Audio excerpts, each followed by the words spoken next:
still waiting to sacrifice your son? See.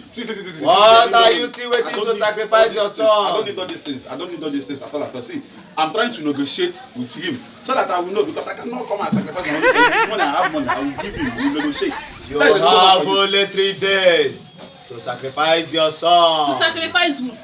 Your son. To sacrifice my own son. Yeah. My only son.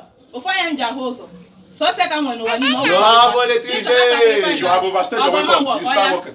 Oh you have only 3 days. You could have wait for me here now. You could have wait for me here now. Wait and do what? He could have wait. I will kill him before killing my son. You know what it is? They want to come and suck his blood. Vampires. Nonsense.